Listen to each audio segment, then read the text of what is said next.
Driving میں صرف accelerator نہیں ہے کہ آپ نے ڈرائیونگ سیکھ لی تازہ اور بس آپ مین روڈز پہ نکل کے ایکسیلریٹر پہ پاؤں رکھ کے جو ہے نا گاڑی کو جو ہے نا اڑانے لگے، بلکہ گاڑی کی جو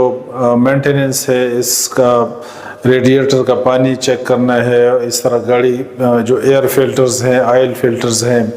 اور ٹائملی جو ہے نا اس کا آئل چیک کرنا، ڈیلی بیس پہ ان چیزوں کو چیک کرنا، ان پہ نظر رکھنا۔ اسی طرح جو ٹائرز ہیں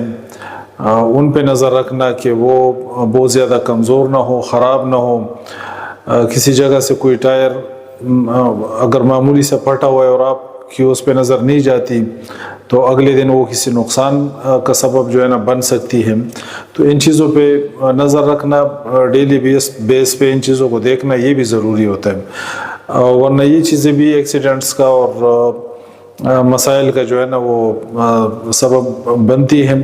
تو ساتھ ساتھ ان چیزوں کو بھی، یہ نہیں کہ آپ گاڑی میں بیٹھ کے صرف جو ہے نا اسٹیئرنگ کو ادھر ادھر ہلانا بس یہ آپ سیکھیں، بلکہ یہ دوسری چیزیں بھی ساتھ سیکھنی چاہیے جو گاڑیوں کی مینٹیننس ہے۔ اس کے علاوہ جو بچوں میں جو ڈرائیونگ ہے اس کو ڈسکریج کرنا چاہیے، جو چھوٹے بچے ہیں۔ اس کے ہم نے بہت سارے نقصانات دیکھے ہیں اور ڈیلی بیس پہ ہمارے سامنے جو ہے نا یہ مسائل آ رہے ہوتے ہیں۔ چھوٹے بچے جب ڈرائیو کرتے ہیں تو ان کو ایک ہی بات جو ہے نا سوار ہوتی ہے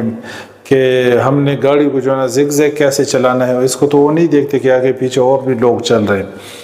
اور یا ہم نے اوور سپیڈنگ کیسے کرنی ہے، کیسے ہم نے سپیڈ سے جانا ہے،